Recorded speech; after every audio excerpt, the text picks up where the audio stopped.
Apakah Anda masih berpikir bahwa makan sayur selalu baik untuk kesehatan, terutama bagi orang lanjut usia? Mungkin Anda belum tahu, beberapa jenis sayuran yang sangat umum meskipun kaya gizi justru bisa menyebabkan dampak serius jika dikonsumsi dengan cara yang salah. Mulai dari batu ginjal, nyeri sendi, gangguan pencernaan, hingga gula darah turun drastis yang berbahaya. Kedengarannya sulit dipercaya, tapi itu adalah kenyataan.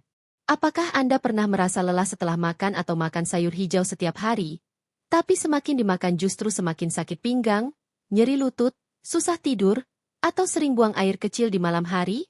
Bisa jadi itu bukan sekadar faktor usia, melainkan tanda bahwa tubuh diam-diam sedang berteriak minta tolong karena salah makan jenis sayur atau cara mengolahnya yang kurang tepat. Saya ingin membagikan kisah nyata dari Pak A, 70 tahun, di pinggiran Jakarta. Setiap hari beliau makan banyak sayuran hijau dengan harapan bisa mencegah penyakit. Tapi hanya dalam beberapa bulan beliau mulai mengalami nyeri sendi, sulit berjalan, dan sering pusing. Setelah pemeriksaan menyeluruh, dokter menyimpulkan beliau mengalami batu ginjal dan peningkatan asam urat yang penyebab utamanya berasal dari konsumsi sayuran berlebihan yang selama ini dianggap aman. Dalam video hari ini, kanal Hidup Sehat di Usia Senja akan mengajak Anda menyelami 6 jenis sayuran populer yang sering ada di hidangan orang Indonesia. Namun, jika dikonsumsi tanpa perhatian oleh lansia, justru bisa diam-diam merusak kesehatan setiap hari. Jadi, sayuran apa sajakah itu? Dan bagaimana cara mengonsumsinya dengan benar agar tetap sehat tanpa menambah risiko penyakit? Untuk Anda yang ingin tahu rahasia hidup sehat di usia senja, jangan lupa tekan tombol subscribe kanal Hidup Sehat di Usia Senja, dan nyalakan lonceng notifikasi agar tidak ketinggalan informasi bermanfaat seputar kesehatan di masa lanjut usia. Mari kita wujudkan hidup sehat, panjang umur, dan bahagia bersama anak cucu. Sayuran sehat yang berpotensi berbahaya. Pendahuluan.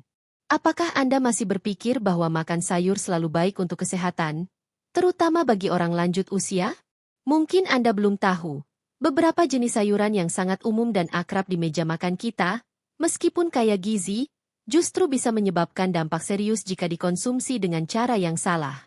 Masalah ini bukan sekadar mitos, melainkan fakta medis yang sering diabaikan. Dampak-dampak tersebut bisa bervariasi, mulai dari batu ginjal yang sangat menyakitkan, nyeri sendi yang membatasi gerak, gangguan pencernaan, hingga hipoglikemia, kondisi gula darah turun drastis yang sangat berbahaya bagi jantung dan otak. Kedengarannya sulit dipercaya, tapi itulah kenyataannya. Pernahkah Anda merasa lelah setelah makan, padahal Anda sudah makan sayur hijau setiap hari? Atau, apakah Anda atau orang tua Anda semakin sering mengalami sakit pinggang, nyeri lutut, sulit tidur, atau harus bolak-balik ke kamar mandi di malam hari? Seringkali kita menganggap gejala-gejala ini sebagai bagian dari proses penuaan yang tak terhindarkan. Tapi, bisa jadi itu adalah tanda bahwa tubuh diam-diam sedang berteriak minta tolong karena ada yang salah dengan pola makan kita. Entah itu jenis sayurnya yang kurang tepat atau cara mengolahnya yang kurang benar. Saya ingin membagikan sebuah kisah nyata yang menjadi pelajaran berharga. Kisah ini datang dari Pak Budi, seorang pensiunan berusia 70 tahun yang tinggal di pinggiran Jakarta. Beliau adalah sosok yang sangat disiplin dalam menjaga kesehatan. Setiap hari, beliau makan banyak sayuran hijau, meyakini bahwa itu adalah cara terbaik untuk mencegah penyakit. Namun, setelah beberapa bulan, alih-alih merasa lebih sehat, beliau justru mulai mengalami nyeri sendi, sulit berjalan, dan sering pusing. Setelah melakukan pemeriksaan menyeluruh, dokter menyimpulkan bahwa Pak Budi menderita batu ginjal dan peningkatan asam urat yang sangat tinggi. Pertanyaannya, dari mana sumber penyakit ini? Ternyata, akar masalahnya berasal dari kebiasaan beliau mengonsumsi sayuran berlebihan yang selama ini dianggap aman. Dalam video hari ini, kanal Hidup Sehat di Usia Senja akan mengajak Anda untuk menyelami 6 jenis sayuran populer yang sering kita jumpai dalam hidangan orang Indonesia. Kita akan membahas mengapa sayuran-sayuran ini, jika dikonsumsi tanpa perhatian khusus, justru bisa diam-diam merusak kesehatan para lansia. Jadi, sayuran apa sajakah itu? Dan bagaimana cara mengonsumsinya dengan benar agar kita bisa tetap menikmati manfaatnya tanpa menambah risiko penyakit? Untuk Anda yang ingin mendapatkan informasi seputar kesehatan yang bermanfaat dan terpercaya di masa lanjut usia, jangan lupa tekan tombol subscribe di bawah ini dan nyalakan lonceng notifikasi. Mari kita terus belajar dan berjuang bersama untuk mewujudkan hidup yang sehat, panjang umur, dan bahagia bersama anak cucu kita. Kita mulai dengan sayuran pertama, yaitu bayam atau kangkung. Sejak dulu, kedua sayuran ini telah menjadi menu harian yang akrab di meja makan keluarga Indonesia. Bagi para lansia, bayam dan kangkung sering menjadi andalan karena dianggap sejuk, mudah dicerna, harganya murah, dan kaya akan zat besi yang baik untuk darah. Namun, di balik manfaatnya yang luar biasa, siapa sangka bahwa sayuran yang terlihat aman ini justru bisa diam-diam membahayakan jika dikonsumsi dengan cara yang salah atau terlalu sering? Penyebabnya adalah karena bayam dan kangkung mengandung kadar oksalat dan purin yang cukup tinggi. Dua zat inilah yang sering menjadi pemicu terbentuknya batu ginjal dan peningkatan asam urat, kondisi yang sangat menakutkan bagi orang lanjut usia. Mari kita bedah satu persatu. Pertama, oksalat. Dalam tubuh, oksalat akan berikatan dengan kalsium. Ikatan ini membentuk kristal kalsium oksalat, zat padat yang sangat sulit larut dan akan mengendap di ginjal hingga akhirnya membentuk batu. Bagi lansia yang fungsi ginjalnya sudah mulai menurun atau memiliki riwayat penyakit ginjal, mengonsumsi bayam dan kangkung secara terus-menerus dapat mempercepat proses pembentukan batu tanpa disadari. Kisah nyata dari Ibu Han, 66 tahun, yang tinggal di Bandung adalah pelajaran berharga. Karena khawatir kekurangan zat besi, beliau sering mengonsumsi sup bayam hingga 3 kali seminggu. Bahkan dalam beberapa minggu bisa sampai 5 kali. Ditambah lagi, beliau jarang minum air putih karena menghindari buang air kecil di malam hari. Setelah lebih dari 2 bulan, beliau mulai merasakan nyeri ringan di punggung bawah sebelah kanan. Setelah diperiksa, dokter menemukan ada batu ginjal sebesar 8 mm. Dokter menjelaskan bahwa penyebab utamanya adalah akumulasi oksalat dari bayam dan kurangnya asupan air yang diperparah oleh usia lanjut. Kedua, purin. Kandungan purin dalam bayam juga bisa menyebabkan peningkatan kadar asam urat, penyebab penyakit gout. Kondisi ini khususnya berbahaya pada lansia dengan fungsi hati dan ginjal yang melemah, di mana kemampuan tubuh untuk membuang asam urat menjadi sangat terbatas. Ketika kadar asam urat ini menumpuk, ia akan mengendap di persendian, biasanya di jempol kaki, pergelangan kaki, atau lutut. Endapan ini menyebabkan pembengkakan, rasa panas, kemerahan, dan nyeri hebat yang sering digambarkan sebagai tulang dipotong dari dalam. Selain itu, ada satu kebiasaan berbahaya lain yang sering dilakukan, memanaskan kembali sup bayam yang sudah dingin untuk dimakan malam hari atau keesokan harinya. Kebiasaan ini juga bisa sangat berbahaya, karena bayam yang dibiarkan terlalu lama dapat menghasilkan nitrat yang berubah menjadi nitrit. Zat ini dapat menyebabkan gangguan pencernaan, atau bahkan meningkatkan risiko kanker jika terakumulasi dalam jangka panjang. Lalu, bagaimana solusinya? Haruskah kita benar-benar menghindari bayam dan kangkung? Jawabannya tidak.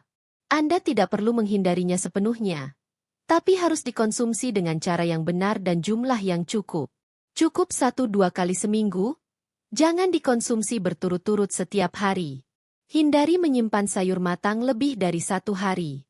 Dan yang terpenting, jangan lupa minum cukup air dan konsumsi sayuran lain secara beragam untuk menjaga keseimbangan nutrisi. Sebelum kita lanjut ke sayuran kedua, saya ingin bertanya kepada Anda, berapa kali Anda makan bayam atau kangkung dalam seminggu? Apakah tubuh Anda sedang memberikan sinyal-sinyal yang diam-diam tidak Anda sadari? Terus ikuti kami untuk mengetahui sayuran kedua yang terdengar menyehatkan bagi pencernaan, tapi bisa membuat lansia kembung dan sulit tidur hanya dalam beberapa kali makan. Sekarang kita masuk ke sayuran kedua, yaitu kacang panjang. Hidangan ini sangat akrab di meja makan kita, mulai dari tumis kacang dengan bawang putih, kacang rebus dengan sambal, hingga dimasak dalam sayur asam. Banyak orang tua percaya sayuran ini sehat karena dianggap sejuk, tinggi serat, dan baik untuk usus. Namun, tak banyak yang tahu bahwa seiring bertambahnya usia, mengonsumsi terlalu banyak kacang panjang justru bisa membuat sistem pencernaan jadi sesak napas. Kenapa bisa begitu? Masalahnya terletak pada jenis serat yang terkandung di dalamnya. Kacang panjang memang kaya serat, Tapi sebagian besar adalah serat tidak larut. Serat ini sangat berperan dalam memperlancar gerakan usus dan mencegah sembelit. Namun, bagi lansia, seiring melemahnya enzim pencernaan, proses pemecahan serat ini menjadi sangat lambat. Akibatnya, usus harus bekerja jauh lebih keras, menyebabkan perut kembung, banyak gas, terasa sesak, bahkan sulit tidur karena rasa berat di perut yang tak kunjung reda. Tak hanya itu, di dalam kacang panjang juga terdapat zat bernama fitat. Zat ini berfungsi seperti pengunci yang bisa menghambat penyerapan mineral penting seperti kalsium, magnesium, dan seng. Bagi orang tua yang sudah rentan dengan masalah pengeroposan tulang atau kekurangan mineral, konsumsi kacang panjang berlebihan bisa membuat upaya makan makanan bergizi menjadi sia-sia, bahkan memperburuk kondisi tulang secara diam-diam tanpa kita sadari. Kisah Pak Budi, 73 tahun, yang tinggal di sebuah desa menjadi contoh yang patut direnungkan. Terbiasa hidup sederhana. Setiap hari ia menumis kacang panjang dengan bawang putih. Ia menganggap makanan ini sederhana, murah, dan sangat sehat. Tapi, hanya setelah sebulan lebih, perutnya terus terasa penuh. Makan sedikit langsung kembung, gas sulit keluar, dan tidurnya pun terganggu. Awalnya ia mengira ini hanya akibat faktor usia. Tapi setelah berkonsultasi dengan ahli gizi, baru ia menyadari bahwa kebiasaan makan terlalu banyak kacang panjang telah membuat ususnya kelebihan beban. Lalu, apakah kacang panjang itu buruk? Tentu tidak. Faktanya, jika dimasak dengan benar dan dikonsumsi dalam jumlah yang wajar, sayuran ini tetap menjadi sumber vitamin C, serat, dan zat besi yang baik. Tapi bagi lansia, ada beberapa hal yang perlu diperhatikan agar tidak menimbulkan masalah. Masak hingga empuk. Hindari makan kacang panjang mentah atau setengah matang. Serat yang belum pecah akan sangat sulit dicerna. Pastikan teksturnya sudah lunak. Kombinasikan dengan makanan lain. Jangan makan kacang panjang dalam porsi besar sendirian. Sebaiknya padukan dengan nasi dan lauk lain yang mudah dicerna, seperti ikan rebus atau sup ringan. Bagi porsi menjadi kecil. Daripada makan satu piring besar setiap hari, lebih baik dibagi menjadi 2 kali seminggu dengan porsi sedang, disesuaikan dengan reaksi tubuh Anda. Minum cukup air. Minum air setelah makan sayur dapat membantu usus bergerak lancar dan menghindari penumpukan gas. Bagaimana dengan Anda? Pernah merasa perut penuh, kembung, atau terjaga semalaman setelah makan tumis kacang panjang? Jika iya, cobalah tinjau kembali pola makan Anda. Bisa jadi makanan yang dianggap sehat ternyata diam-diam membuat tubuh semakin lelah setiap harinya. Ingat, sistem pencernaan lansia tidak sekuat saat usia 30-an. Bahkan hal yang baik pun harus dikonsumsi dalam takaran yang tepat. Terus ikuti bagian selanjutnya. Karena ada satu jenis sayur yang sangat umum di masakan kita, tapi bisa memicu iritasi pencernaan dan alergi tersembunyi bagi lansia. Anda akan terkejut saat mengetahui sayuran apa itu. Sekarang kita tiba di sayuran ketiga yang tak kalah populer, yaitu terong. Dalam hidangan sehari-hari, terong sangat akrab di lidah banyak keluarga. Bagi lansia, hidangan seperti terong bakar dengan saus sambal, terong tumis dengan tahu, atau terong rebus dengan kecap asin selalu memberikan kesan sederhana, mudah dikunyah, dan mudah dicerna. Namun, sedikit orang yang tahu bahwa terong adalah pedang bermata dua, karena mengandung zat khusus bernama solanin. Solanin adalah sejenis alkaloid alami yang juga ditemukan dalam sayuran lain dari keluarga Nixaceae, seperti tomat dan kentang. Pada beberapa lansia yang memiliki sistem pencernaan lemah atau sensitivitas tinggi, zat ini dapat menimbulkan gejala yang sering disalahartikan. Gejala-gejala tersebut bisa berupa nyeri perut ringan, mual, diare, sulit tidur, atau bahkan ruam kemerahan di sekitar mulut dan leher. Ini adalah bentuk alergi tersembunyi yang seringkali tidak disadari. Kisah dari Nenek Mei, 69 tahun, adalah bukti nyata. Dalam sebuah acara keluarga, beliau makan cukup banyak terong bakar, hidangan favoritnya sejak muda. Namun, keesokan paginya, beliau mulai merasakan ketidaknyamanan di perut dan buang air besar encer berkali-kali. Awalnya, keluarga mengira ini hanya keracunan makanan.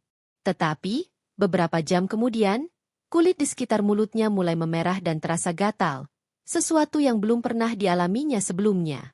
Keluarga segera membawa Nenek Mei ke dokter. Setelah diperiksa, dokter menyatakan bahwa ini adalah reaksi alergi ringan akibat mengonsumsi terlalu banyak terong yang mengandung solanin. Terutama karena proses pemanggangan yang kurang matang sempurna. Setelah mendapatkan penanganan yang tepat, kondisinya kembali stabil. Namun sejak saat itu beliau harus membatasi konsumsi sayuran favoritnya. Hal ini memunculkan pertanyaan penting.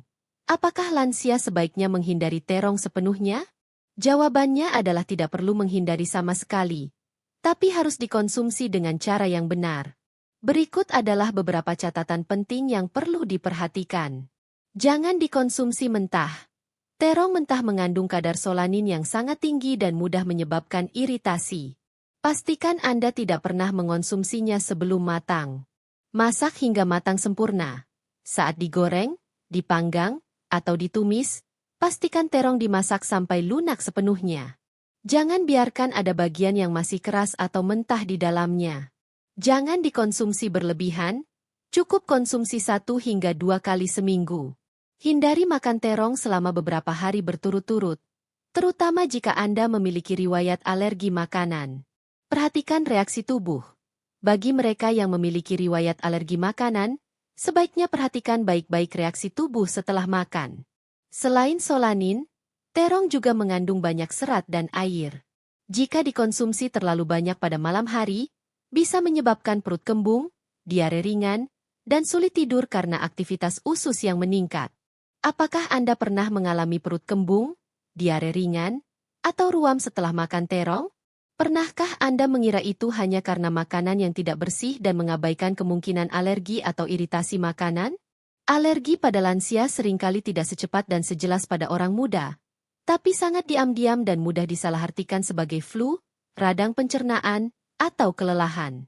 Oleh karena itu, setiap reaksi kecil dari tubuh setelah makan pantas untuk kita perhatikan. Terus ikuti bagian selanjutnya, karena ada satu jenis umbi yang dianggap baik untuk jantung, tapi ternyata bisa menjadi musuh tersembunyi jika lansia memiliki masalah pada kelenjar tiroid atau detak jantung lambat.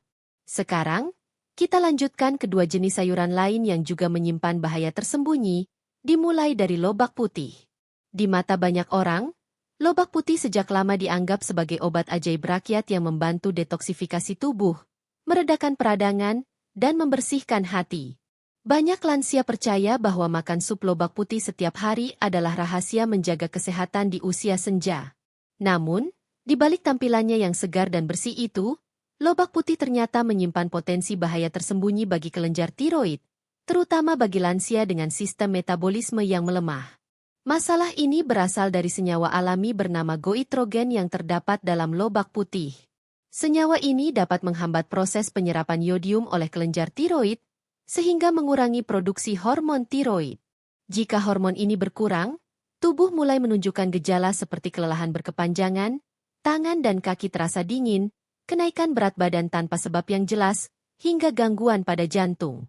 Kisah dari Pak Ardi, 67 tahun, menjadi peringatan halus namun mendalam. Setelah menonton acara TV tentang diet penurun lemak untuk lansia, beliau mulai menjalani pola makan dengan lobak putih setiap hari. Awalnya tubuh terasa ringan. Tapi hanya setelah sebulan lebih, beliau mulai merasa lesu, menggigil meski cuaca panas, dan tetap lelah meski sudah tidur cukup. Awalnya dikira efek usia, tapi ketika berat badan naik tak wajar dan tekanan darah menjadi kacau, anak-anaknya membawa beliau ke dokter. Hasilnya mengejutkan, kelenjar tiroid mengalami gangguan ringan. Dokter menjelaskan bahwa pada orang sehat, makan lobak putih sesekali tidak masalah. Tapi jika dikonsumsi setiap hari oleh lansia, goitrogen dapat menyebabkan ketidakseimbangan hormon tiroid. Bila berlangsung lama, ini bisa berujung pada hipotiroidisme kronis yang memerlukan pengobatan seumur hidup. Lalu, apa yang sebaiknya dilakukan? Lansia yang memiliki masalah tiroid atau riwayat gondok sebaiknya membatasi konsumsi lobak putih. Cukup konsumsi 1-2 kali seminggu. Pastikan dimasak hingga matang dan hindari makan mentah. Variasikan jenis sayur dalam menu mingguan dan jangan hanya bergantung pada satu jenis makanan saja. Selanjutnya, kita bahas sayuran yang juga sangat akrab, yaitu daun singkong. Bagi banyak keluarga di pedesaan, Daun singkong rebus dengan sambal adalah hidangan nostalgia yang enak dan murah. Karena merupakan sayur, banyak orang menganggapnya pasti baik untuk kesehatan. Namun, tak banyak yang tahu bahwa daun singkong segar jika tidak dimasak dengan benar bisa menjadi ancaman tersembunyi yang menyebabkan keracunan, terutama bagi lansia dengan sistem pencernaan dan metabolisme yang lemah. Mengapa bisa begitu berbahaya? Jawabannya terletak pada senyawa alami bernama cyanogenic glycoside. Di dalam tubuh, senyawa ini akan terurai menjadi sianida, zat beracun yang dapat menyebabkan mual, pusing, sesak napas, bahkan pingsan jika terkumpul dalam jumlah banyak atau jika dikonsumsi mentah. Tubuh lansia yang menyerap dan membuang racun lebih lambat dari orang muda akan lebih rentan terhadap dampaknya. Kisah nyata dari Ibu Susi, 71 tahun, menjadi pelajaran yang patut direnungkan. Karena rindu masakan kampung, beliau merebus sendiri daun singkong. Tapi demi menjaga warnanya tetap hijau cerah, beliau hanya merebus sebentar. Sekitar 30 menit setelah makan, beliau merasa pusing, mata berkunang-kunang, dan pingsan. Untungnya sang anak segera membawanya ke puskesmas. Dokter menyatakan beliau mengalami keracunan sianida ringan akibat mengonsumsi daun singkong yang belum sepenuhnya matang. Lalu, apakah lansia harus sepenuhnya menghindari daun singkong? Tidak harus. Tetapi hanya konsumsi daun singkong yang dimasak hingga sangat matang. Paling aman direbus 2 kali. Buang air rebusan pertama, dan pastikan teksturnya benar-benar lunak. Jangan pernah makan mentah. Cukup dikonsumsi 1-2 kali sebulan, jangan setiap hari. Pernahkah Anda merasa tidak enak badan setelah makan daun singkong? Masakan kampung memang membawa kenangan indah, tetapi tubuh kita, terutama setelah usia 60 tahun, membutuhkan kehati-hatian lebih dari sebelumnya. Daun singkong bukanlah musuh, tetapi cara mengolah dan jumlah konsumsi yang tepat adalah kunci menjaga kesehatan jangka panjang. Kita sampai di sayuran terakhir, yaitu okra, yang sering disebut juga lady finger. Okra telah lama dipuji sebagai makanan emas yang bisa membantu mengontrol kadar gula darah, memperlancar pencernaan, dan kaya akan serat. Namun, bagi para lansia, khususnya mereka yang sedang menjalani pengobatan diabetes, konsumsi okra setiap hari bisa saja tidak lagi menjadi ramuan penyembuh, melainkan berubah menjadi pisau bermata dua. Kisah dari Pak Budi, 75 tahun dari Yogyakarta, menjadi contoh nyata. Beliau telah mengidap diabetes lebih dari 10 tahun. Setelah membaca sebuah artikel daring yang memuji manfaat okra, beliau mulai minum air rendaman okra setiap pagi dan hampir setiap hari menyantap sayur okra. Awalnya kadar gula darahnya memang sedikit menurun, membuatnya senang. Namun, hanya seminggu kemudian, beliau mulai merasa pusing, jantung berdebar, dan keringat dingin mengucur di siang hari. Suatu pagi, ia roboh di teras rumah. Saat dilarikan ke rumah sakit, dokter menyatakan beliau mengalami hipoglikemia berat. Penyebabnya adalah kombinasi antara konsumsi okra berlebihan dan obat diabetes yang menurunkan gula darah secara ganda tanpa disadari. Secara ilmiah, okra memang mengandung senyawa aktif yang memperlambat penyerapan gula di usus halus dan membantu mengatur insulin. Tapi saat dikombinasikan dengan obat medis, efek ini bisa berlipat ganda dan justru menurunkan gula darah secara drastis. Ini sangat berisiko bagi lansia dengan jantung lemah atau tekanan darah tidak stabil. Para ahli gizi menyarankan, okra sebaiknya dikonsumsi hanya 2-3 kali seminggu, tidak setiap hari, dan hindari minum air rendaman yang terlalu pekat. Terlebih lagi, bagi Anda atau anggota keluarga yang sedang menggunakan obat diabetes, wajib berkonsultasi dengan dokter sebelum mengonsumsi makanan yang berfungsi mirip obat. Bagi lansia yang memiliki sistem pencernaan lemah, okra juga sebaiknya dimasak hingga lunak dan tidak dikonsumsi mentah untuk mencegah perut kembung atau mulas. Pernahkah Anda atau anggota keluarga mencoba menggunakan okra untuk mengontrol gula darah? Apakah pernah merasa lemas tiba-tiba tanpa alasan yang jelas? Para orang tua yang terhormat, kita baru saja membahas 6 jenis sayuran yang sangat akrab dalam hidangan sehari-hari, dari bayam, kacang panjang, terong, lobak putih, daun singkong, hingga okra. Semuanya adalah makanan sederhana dan bergizi jika digunakan dengan benar. Namun, satu hal penting yang perlu diingat, bahkan sayuran yang selama ini kita anggap aman dan sehat, jika dikonsumsi secara berlebihan, pada waktu yang salah, atau tidak sesuai dengan kondisi tubuh lansia, bisa berubah menjadi beban bagi kesehatan. Sayuran mungkin baik untuk anak muda, tetapi bisa menyebabkan kembung, sulit tidur, gula darah turun drastis, atau bahkan batu ginjal pada lansia. Tubuh kita di usia senja, ibarat mesin yang sudah berjalan puluhan tahun, perlu dirawat dengan lebih halus, lebih penuh perhatian, dan peka terhadap setiap reaksi setelah makan.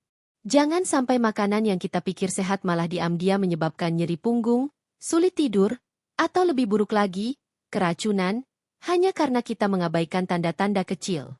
Kami ingin menegaskan, makan sayur itu tidak salah. Yang salah adalah makan tanpa kesadaran. Mari kita variasikan menu, ganti-ganti jenis sayur setiap minggu. Jangan terlalu bergantung pada satu atau dua jenis saja, terutama jika sedang dalam pengobatan seperti diabetes, tekanan darah tinggi, atau asam urat. Jangan ragu untuk berkonsultasi dengan dokter mengenai makanan apa yang perlu dibatasi dan apa yang justru perlu ditingkatkan. Hanya dengan begitu, kita benar-benar makan untuk hidup sehat, bukan makan lalu malah sakit. Pernahkah Anda atau anggota keluarga mengalami sakit perut, batu ginjal, atau sulit tidur tanpa tahu penyebabnya dari makanan? Silakan bagikan di kolom komentar pengalaman Anda. Siapa tahu cerita Anda bisa menyelamatkan orang lain dari kesalahan yang sama.